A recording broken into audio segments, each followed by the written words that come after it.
ሰላም አድማጮች እንዴት ናችሁ? እግዚአብሔር ይመስገን እኔ በጣም ደህና ነኝ።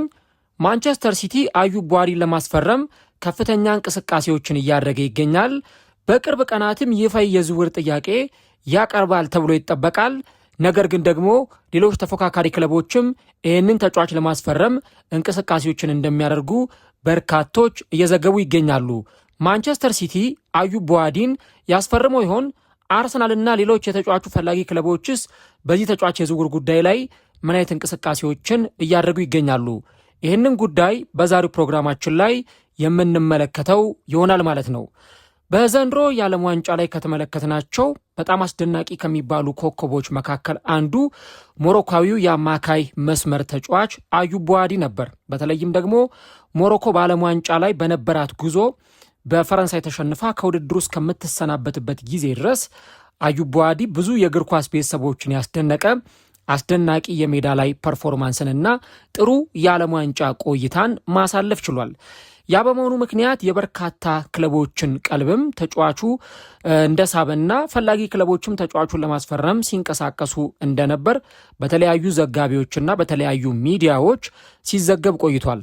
አዩብ ቡዋዲ በእርግጥ ዓለም ዋንጫው ከመምጣቱም በፊት በተለያዩ ክለቦች የሚፈለግ ተጫዋች ነበር።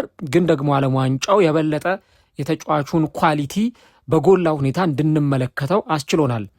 ያው የዓለም ዋንጫ በተለይ እንዲህ አይነት ከዋክብቶች ራሳቸውን የሚያሳዩበትም ትልቁ መድረክ ነው። ለምሳሌ በ2014 የዓለም ዋንጫ ሐሜስ ሮድሪጌዝ ከኮሎምቢያ ብሔራዊ ቡድን ጋር በነበረው አስደናቂ ጉዞ ያንን ምርጥ ቶርናመንት ካሳለፈ በኋላ ለሪያል ማድሪድ ፊርማውን ሲያኖር እናስታውሳለን። አንዳንድ ቶርናመንቶች ላይ ምርጥ የነበሩት ተጫዋቾች ወደ ሆኑ ትላልቅ ክለቦች ሲዘዋወሩ ተመልክተናል እና ሪያል ማድሪድ፣ አርሰናል፣ የተለያዩ ክለቦች ይህንን ተጫዋች ለማስፈረም ፍላጎት አሳይተው ነበር። ኢቨን መልማዮቻቸውን ሁሉ ልከው ተጫዋቹን የተመለከቱ ክለቦችም እንደነበሩ እናስታውሳለን።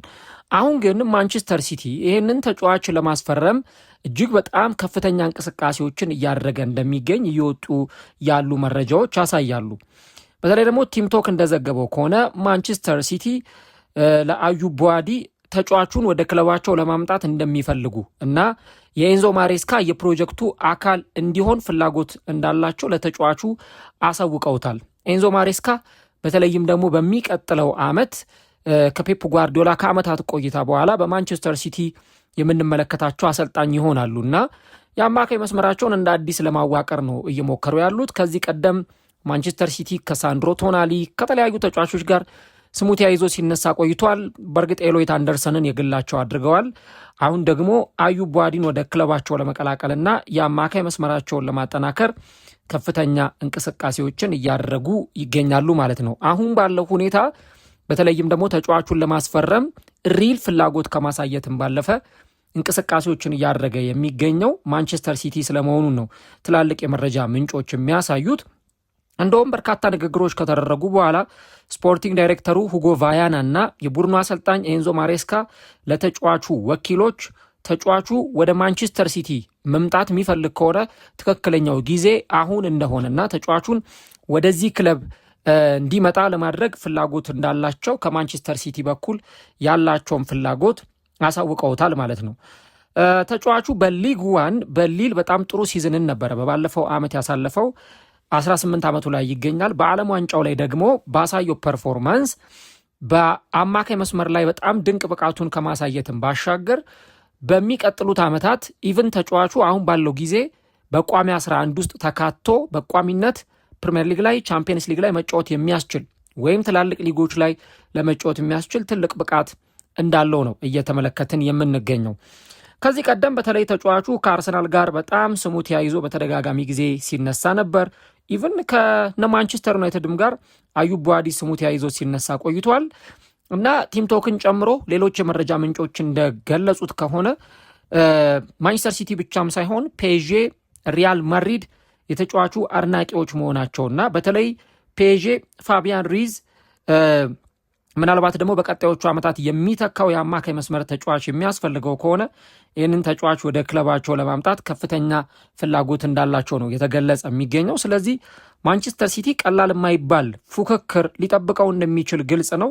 ግን ደግሞ ልንረዳው የሚገባው ትልቁ ነገር አሁን ባለው ሁኔታ ማንቸስተር ሲቲ ነው ይህንን ተጫዋች ለማስፈረም የምርም ትኩረት ሰጥቶ ከፍተኛ እንቅስቃሴዎችን እያደረገ የሚገኘውና ምናልባት ሌሎቹ ክለቦች በቀጣዮቹ ጊዜያት ላይ ምን አይነት እንቅስቃሴዎችን ሊያደርጉ ይችላሉ የሚለውን አብረን እንመለከተዋለን። ግን ኢቨን ትላንት ከእኩለ ሌሊት በኋላ የሚወጡ መረጃዎች እንደሚያሳዩት ከሆነ ማንቸስተር ሲቲ ከተጫዋቹ ክለብ ሊል ጋር ንግግሮችን እያደረገ ነው የሚገኘው።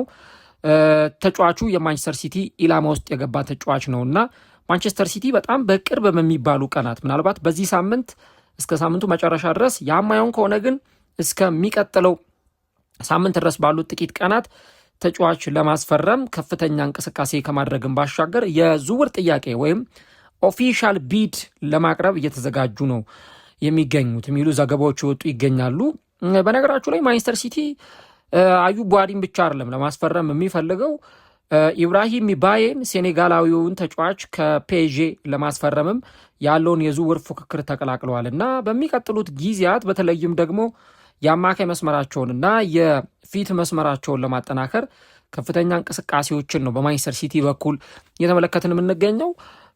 አዩብ ቡዋዲ በተለይ ወደ ፕሪሚየር ሊግ ሲመጣ ለማየት በጣም የሚያጓጓ ነገር ነው። ምክንያቱም ተጫዋቹ ያለው ብቃት ምንም የሚያጠራጥር አይደለም። ግን ደግሞ ፕሩቭን ተጫዋች ነው ወይ?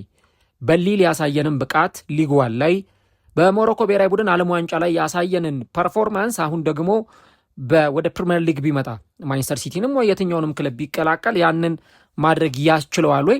እሱን ራሱን የቻለ ጥያቄ ነው። ግን ወደ ማንቸስተር ሲቲ ቢመጣ ለማየት በሚያጓጓ ጥምረት ውስጥ ይህንን ተጫዋች እንመለከተዋለን። ምክንያቱም እዛ ቡድን ውስጥ ኤሎይት አንደርሰን ተጨምሯል። ሮድሪ የተባለ ግዙፍ አማካይ ያለ እዚህ ቡድን ውስጥ ከዛ ደግሞ አዩብ ቡዋዲ ሲጨመር የማንቸስተር ሲቲ የአማካይ መስመር እጅግ በጣም ጠንካራ እንደሚሆን ግልጽ ነው እና ማንቸስተር ሲቲዎች በተለይም ደግሞ ዘንድሮ የፕሪሚየር ሊግ ዋንጫን ለማሸነፍ ከአርሰናል ጋር ረጅም ርቀት ተጉዘው ነበረ፣ ሳይሳካላቸው ቀርቷል።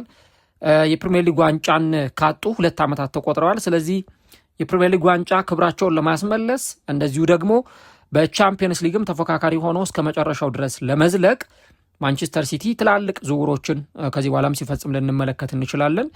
ጥሩ ነገሩ ማንቸስተር ሲቲና በተለይ ደግሞ እንደ ቶተናም ያሉት ክለቦች ዝውውሮችን በአጭር ጊዜ የመጨረስ ኳሊቲዎች አሏቸውና ማንቸስተር ሲቲም ኤሎይት አንደርሰንን ለማስፈረም ከፍተኛ ሙከራ አድርጎ ሳይሳካለት ሲቀር ደጋግሞ ሞክሮ ነው ተጫዋቹን ወደ ክለቡ ያመጣውና የአዩብ ቡዋዲም ዝውውር ምናልባት ሌሎች ተፎካካሪዎችን ቢኖሩ ነገር ግን ደግሞ ዝውውር ላይ ትልቁ ነገር ፍጥነት ወሳኝ ነው። ምክንያቱም ክለቦች ፈጥነው በወሰኑ ቁጥር የሆነን ተጫዋች ለማግኘት ያላቸው እድል የበለጠ እየጨመረ ይመጣልና ያንን ነው እንግዲህ ልንመለከት የምንችለው። እናንተስ ስለዚህ የዝውውር ጉዳይ ምን ሀሳብ አላችሁ? በተለይም አዩብ ቡዋዲ ማንቸስተር ሲቲ ቢቀላቀል የምርም ተጫዋቹ ብቃቱ አውት ሻይን አድርጎ ይቀጥላል ወይስ ደግሞ አርሰናል እና ዩናይትድ የትኛው ክለብ ተጫዋቹን ሊያስፈርመው ይችላል? እንደናንተ ግምት እንደናንተ አስተያየት ኮሜንት ላይ ሀሳቦቻችሁን አስቀምጡልን። ማንቸስተር ሲቲ ግን ከሊል ጋር እየተነጋገረ ነው። ለክለቡም ይፋ የዝውውር ጥያቄ ያቀርባል ተብሎ ይጠበቃል። ለተጫዋቹ ወኪሎችም ተጫዋቹን እንፈልገዋለን፣ የክለባችን እቅድ ነው፣ ወደ ክለባችን መምጣት ከፈለገ ትክክለኛው ጊዜ አሁን ነው ብለው አሳውቋቸዋል። ከዚህ በኋላ የሚጠበቀው የሊል እና የተጫዋቹ ውሳኔ ይሆናል ማለት ነው።